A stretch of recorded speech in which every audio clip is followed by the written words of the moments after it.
Lampu sirene, strobo ataupun rotator secara tegas diatur di dalam undang-undang. Adapun sanksi terhadap yang melanggar bisa dikenakan hukuman denda sebesar 250 juta rupiah hingga hukuman penjara.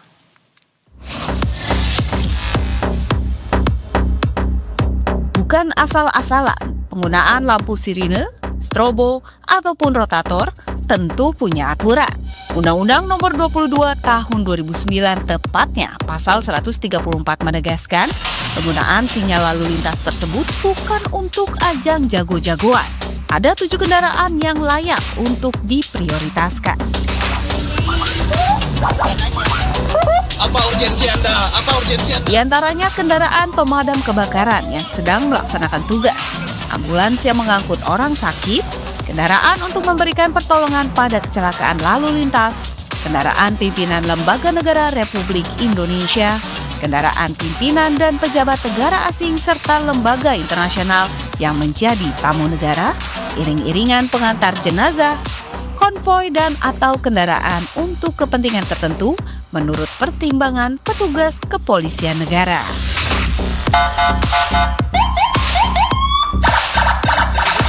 Konstitusi juga mengatur terdapat sanksi pidana pada pengendara yang nekat menggunakan sirine, rotator atau strobo yang tidak sesuai aturan.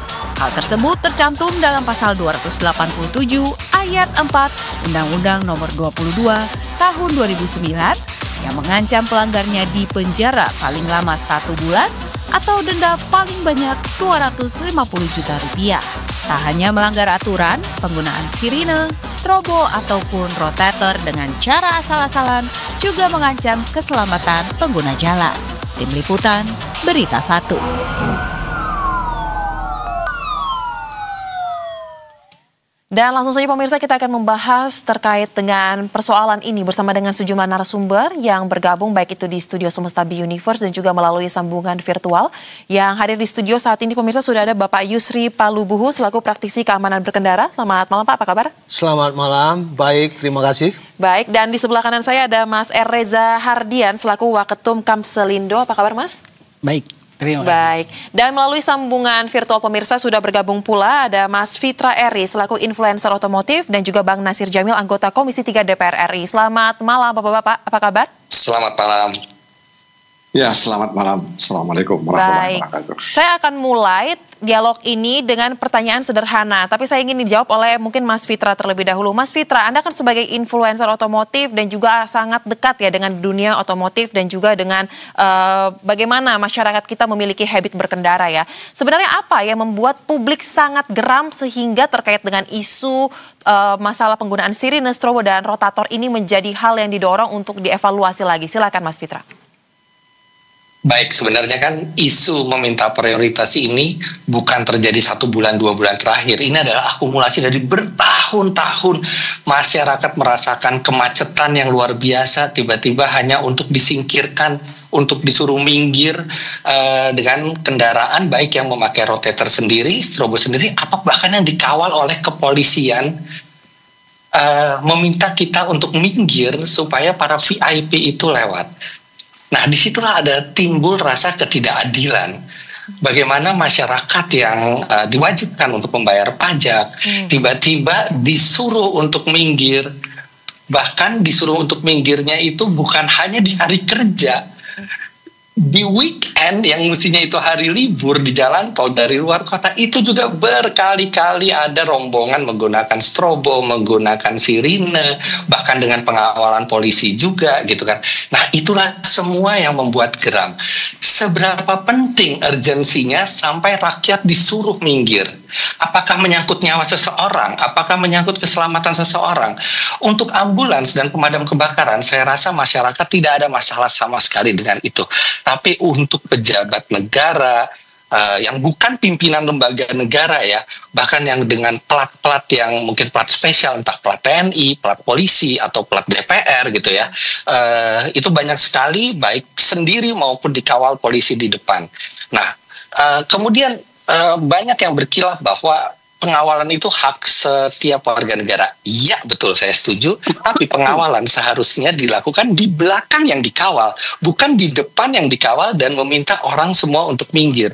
Jadi saya setuju kalau misalnya yang melanggar aturan itu diberikan sanksi, itu sudah jelas ada aturannya.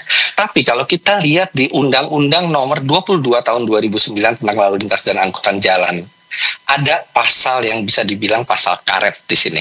Karena di nomor 7 yang diizinkan untuk mendapatkan prioritas adalah konvoi dan atau kendaraan untuk kepentingan tertentu menurut pertimbangan petugas kepolisian negara Republik Indonesia.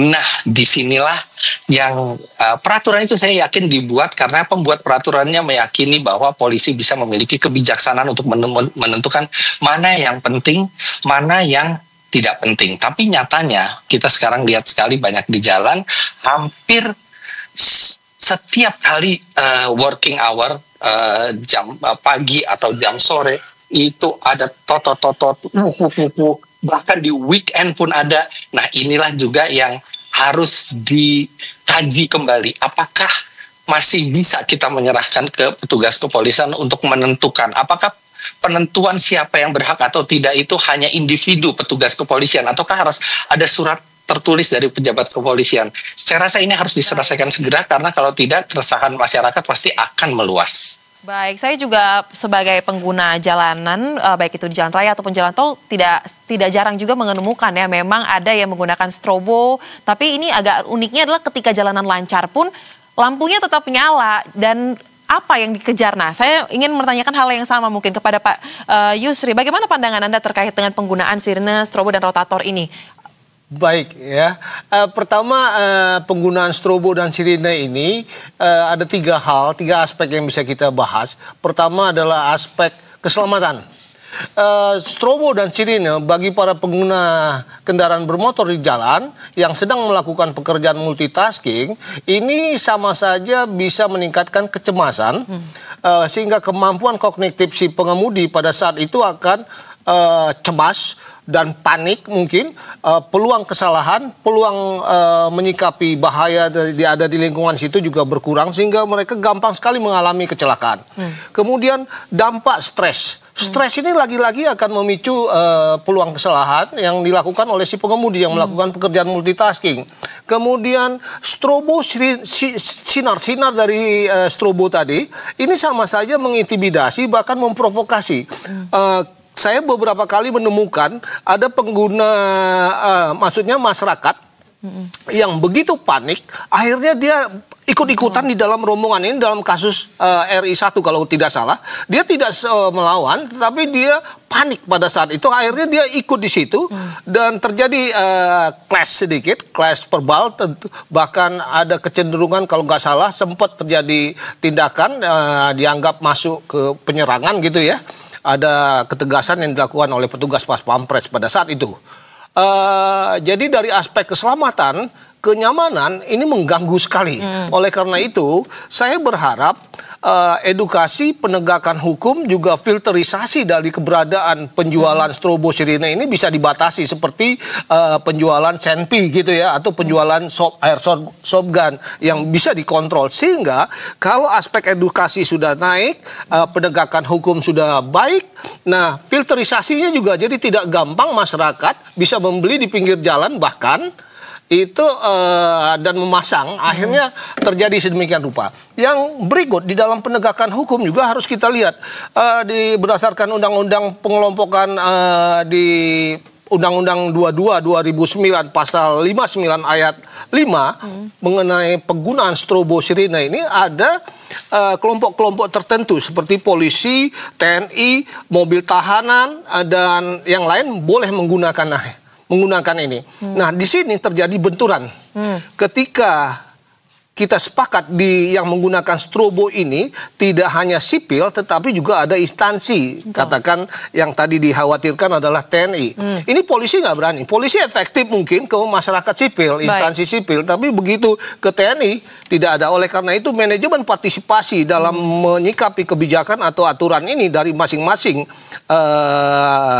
instansi tersebut, TNI ataupun polisi, TNI harus melakukannya melalui POM Pom ABRI ya, Betul. rajin melakukan penegakan hukum sehingga polisi pun akan nyaman. Tidak selalu disalahkan polisi. Karena polisi akan berbenturan dalam hal ini. Saya rasa sementara pendapat saya itu. Baik, nah kalau kita simak ya pemirsa sampai dengan detik ini Mas Fitra Eri dan juga Pak Yusri, kalau bisa saya garis bawahi memiliki pandangan yang sama, harus ada evaluasi ya terkait dengan penggunaan strobo ataupun sirena ataupun rotator yang dinilai agak ugal-ugalan ya ini ya. Nah, kalau Mas Reza nih sepertinya punya pandangan lain, bagaimana terkait dengan hal ini kalau menurut pandangan Anda? Oke, baik. Terima kasih. Kalau kami kan dari asosiasi ya, jadi kalau kami melihat bahwa di balik semua ini kami berterima kasih karena semua responnya positif. Kami terima kasih, tapi kami juga mau mengajak kepada masyarakat. Yang pertama begini, saya meyakini bahwa rekan-rekan yang sedang bertugas tadi di jalan itu ada prosedur. Kalau bahasa kami biasanya ada protokoler. Kenapa mereka-mereka ini bertindak seperti itu? Karena ada SOP atau protokol dari internal masing-masing instansi. Dan kami tahu itu. Yang kedua, di balik semua ini ada kompetensinya. Mereka tuh nggak sekali dua kali latihan loh. Dan mereka tidak sembarangan. Mereka ini terlatih, ada prosedurnya. Nah, kenapa mereka itu semua terlatih dan ada prosedurnya? Karena di sini ada bahaya yang mengancam di jalan. Mereka akan selalu bermanuver secara ekstrim misalnya. Kemudian ada 3-4 mobil rombongan. Nah, kalau dari KNKT mengantisipasi atau berkata bahwa bahaya di jalan itu nggak bisa dihilangkan.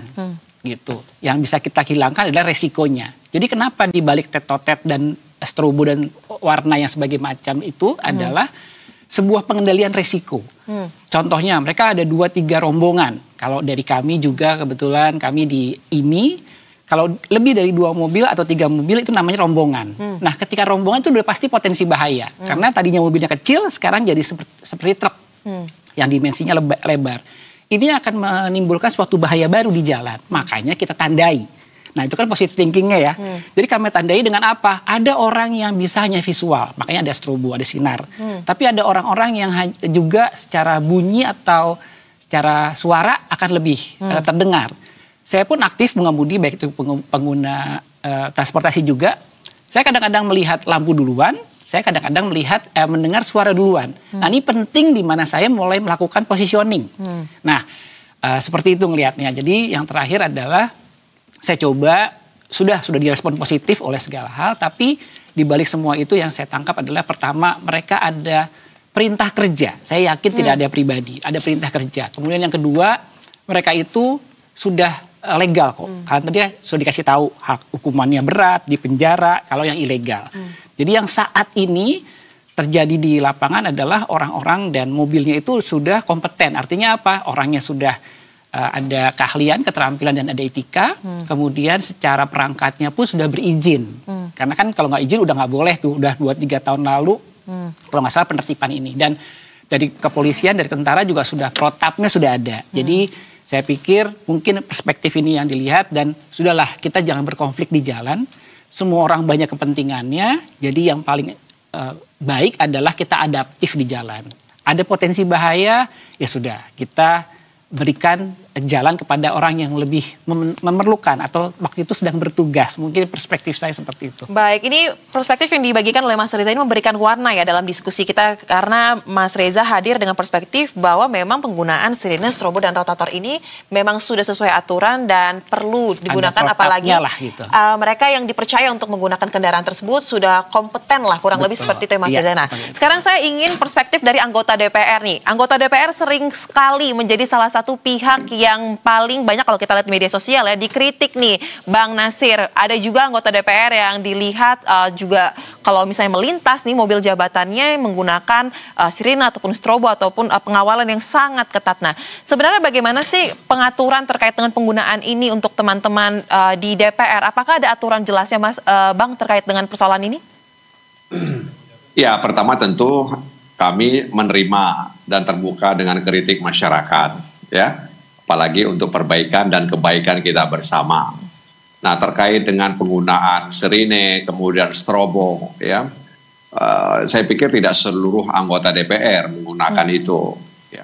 Jadi mungkin dalam pandangan saya dari 580 anggota DPR RI itu, ya, mungkin hanya sedikit ya dan bisa dihitung dengan jari.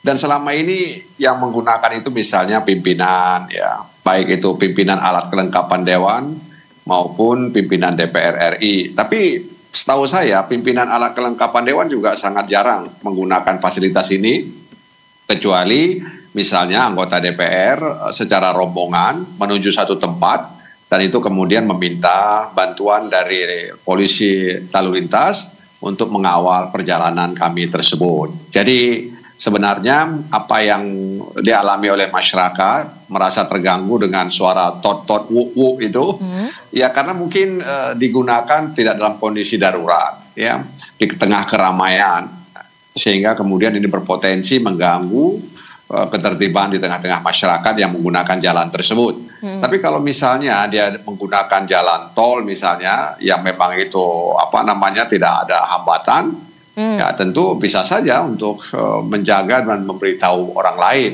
bahwa ada kendaraan yang mau melewati kendaraan itu, ya. Jadi saya sependapat ya tadi misalnya bahwa itu diatur dalam Undang-Undang Nomor 29 kalau tidak salah saya tahun 2009, ada kebutuhan khusus dan ini memang diserahkan kepada polisi lalu lintas untuk menerjemahkan.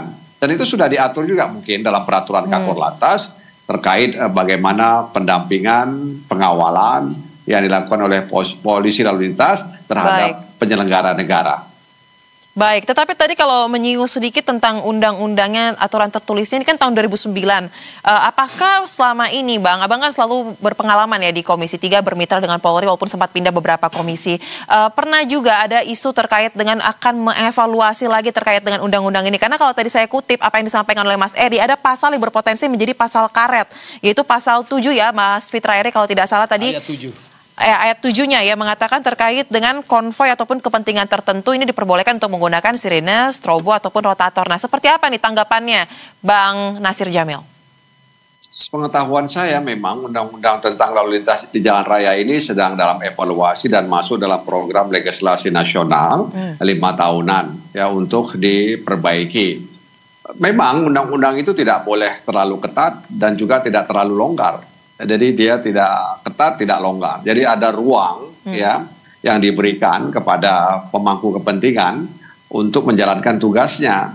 Nah, tentu saja diskresi yang diberikan oleh pemangku kepentingan ini juga harus dengan prudent ya dan tetap mengacu kepada ketertiban dan menghormati pengguna jalan lainnya. Nah, oleh karena itu sekali lagi prinsip awalnya kan pengawalan itu untuk mengatasi hambatan, ya, hambatan, kekhawatiran terjebak di tengah kemacetan, gitu ya, dan kemudian suara ini mengganggu pengendara lainnya. Nah, karena dalam pelaksanaannya ada hambatan dan kita berterima kasih kepada masyarakat yang menyuarakan kekesalannya ini, maka itu harus dievaluasi oleh Kakor Lantas, oleh kemudian kementerian terkait, ya. Terkait dengan penggunaan sirine atau atribut-atribut yang itu bersuara dan menimbulkan kebisingan bagi masyarakat lainnya. Ya dievaluasi saja. Ya, apakah itu memang perlu untuk diatur kembali atau seperti apa begitu. Tapi sekali lagi saya mau katakan bahwa bisa dihitung dengan jari anggota DPR RI yang menggunakan jasa pengawalan.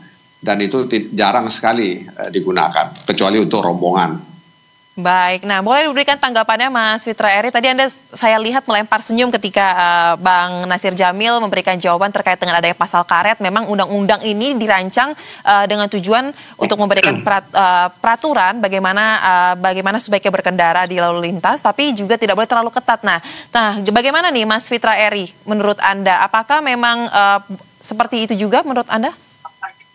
Saya senang sekali mendengar kata dari Pak Nasir tadi bahwa undang-undang tersebut termasuk yang akan dilihat apakah perlu direvisi atau tidak. Semoga revisinya itu sesuai dengan keinginan kita. Karena seperti saya tadi bilang lagi, ironisnya yang mengganggu kita bukan hanya yang ilegal, juga yang legal. Masyarakat mempertanyakan apa urgensinya kendaraan pejabat itu minta lebih dulu, minta prioritas dibanding masyarakat. Apakah karena telat meeting? Manajelah waktu dengan benar, berangkatlah lebih awal. Jangan minta rakyat untuk minggir. Jangan semua orang kalau dia pejabat negara dia bisa meminta prioritas. Dan satu lagi, saya kurang sependapat bahwa pengawalan berarti prioritas. No, prioritas adalah prioritas. Pengawalan adalah untuk memastikan keamanan yang dikawal. Misalnya terjadi ancaman keselamatan, mungkin ada ancaman bagi yang bersangkutan, dikawallah oleh petugas polisian. Itu semua warga negara berhak. Tapi pengawalan tidak berarti meminta orang lain untuk minggir. Pengawalan biasanya dilakukan di belakang, dengan yang dikawal itu ada di depan. Kalau yang mengawal ada di depan, artinya yang menjaga keselamatan adalah yang di belakang, kan? Saya kebetulan sudah sering ke sejumlah negara maju, bahkan kadang-kadang sampai lebih dari 2 minggu, ada yang macet juga. Tidak pernah sekalipun saya melihat ada yang memakai rotator atau totot-totot strobo selain ambulans dan pemadam kebakaran. Dan saya tegaskan sekali lagi, yang mengganggu masyarakat bukan suara totot-tototnya, bukan sinar dari strobonya, tapi etikanya di mana meminta masyarakat untuk minggir untuk sesuatu urusan yang tidak berkaitan dengan urusan masyarakat banyak. Saya rasa itu. Semoga Bang Nasir bisa memperjuangkan undang-undang itu dibuat biar lebih adil untuk masyarakat, karena Bang Nasir juga sebagai salah satu wakil rakyat. Terima kasih. Baik, dan saat ini sudah bergabung juga bersama dengan kita dalam dialog di petang hari ini ada Bapak Brigjen Pol Faisal selaku Dirgakum Korlantas Polri. Pak Faisal, selamat malam. Baik, selamat malam Pak Faisal. Apakah sudah mendengar suara dari studio, Pak?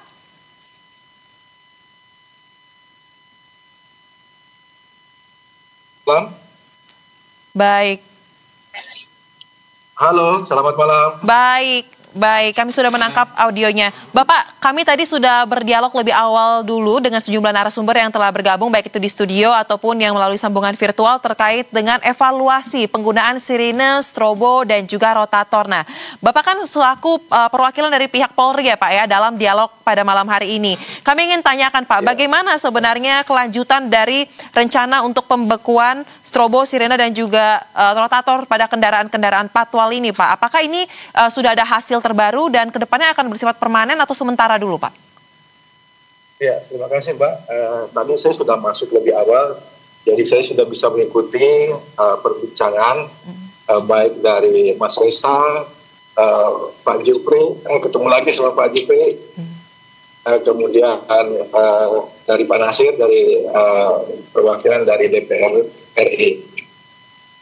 Saya menyampaikan Mbak bahwa pembekuan kita dalam arti hal ini pembekuan penggunaan sirine dan rotator.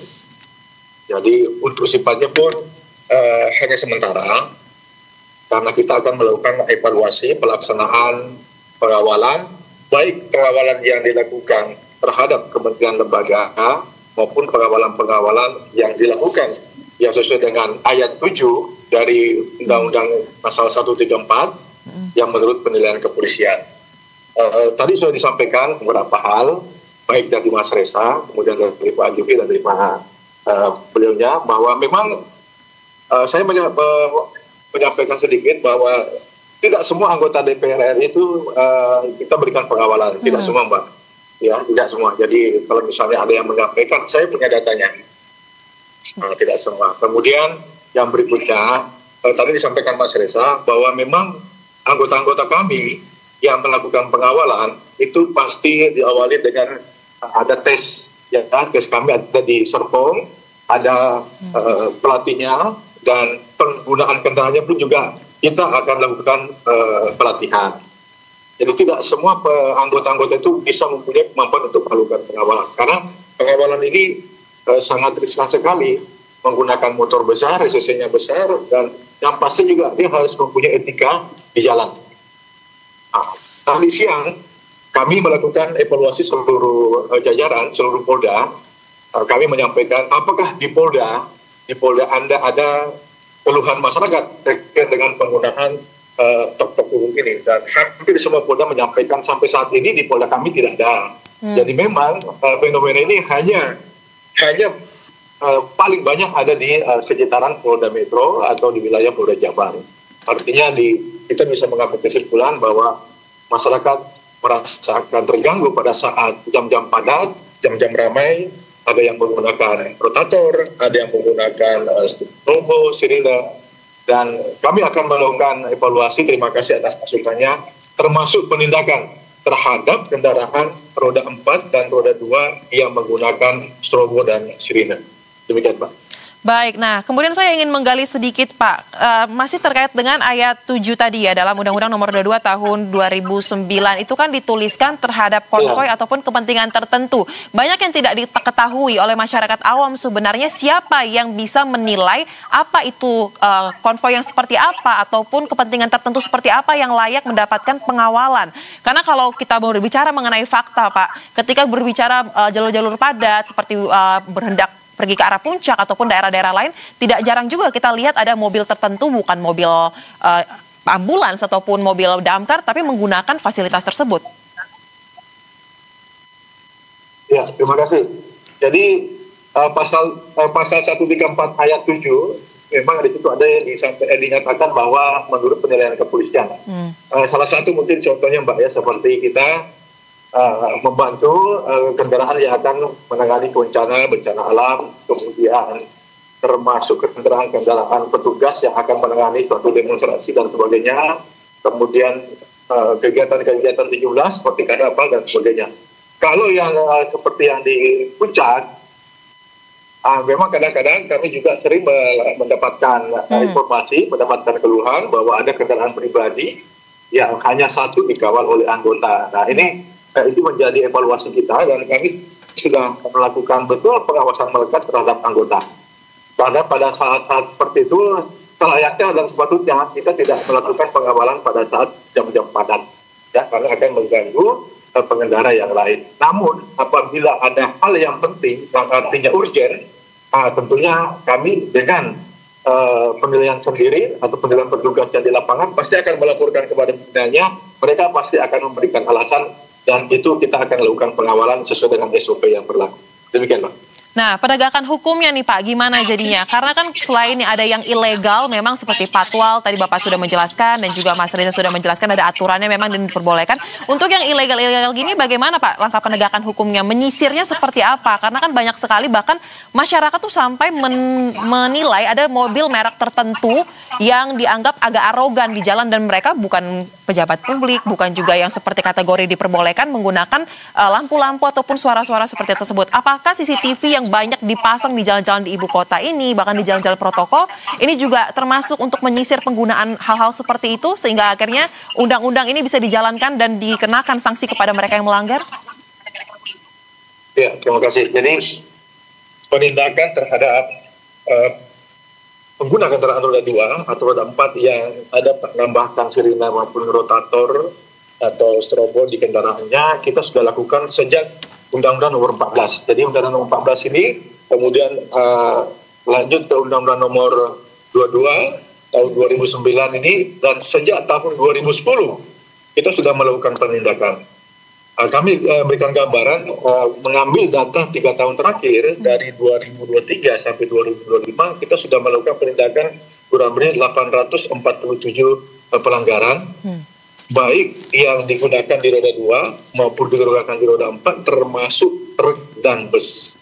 Jadi kita sudah melakukan upaya melalui penegakan hukum, dan sebenarnya kami tidak merasa bangga Mbak kalau melakukan penegakan hukum terhadap pengguna jalan, karena itu adalah merupakan alternatif yang terakhir. Kami selalu mengutamakan sosialisasi, memberikan teguran, mengingatkan mereka. Namun kalau sudah berkali-kali, karena kita mempunyai data, pasti akan terakhir kita akan lakukan penegakan hukum. Baik, karena kami tahu waktu Anda terbatas, Pak, kami berikan kesempatan untuk memberikan himbauan kepada masyarakat, mungkin agar masyarakat yang masih nakal menggunakan sirine ataupun strobo atau rotator secara ilegal ini bisa berhenti untuk melakukannya agar tidak menimbulkan gesekan di dalam ruang publik. Seperti apa? Silakan Pak Faisal. Ya, terima kasih Mbak. Kami juga menyampaikan terima kasih banyak atas segala masukannya, sarannya. Intinya kami dari kepolisian akan melakukan evaluasi, dan evaluasi ini kami sudah lakukan beberapa hari terakhir ini untuk mengantisipasi atau menindaklanjuti apa menjadi harapan daripada masyarakat. Himbauan kami khususnya kepada seluruh pengguna kendaraan roda 4, silakan pergunakan jalan. Jalan ini adalah tempat kita untuk saling berempati.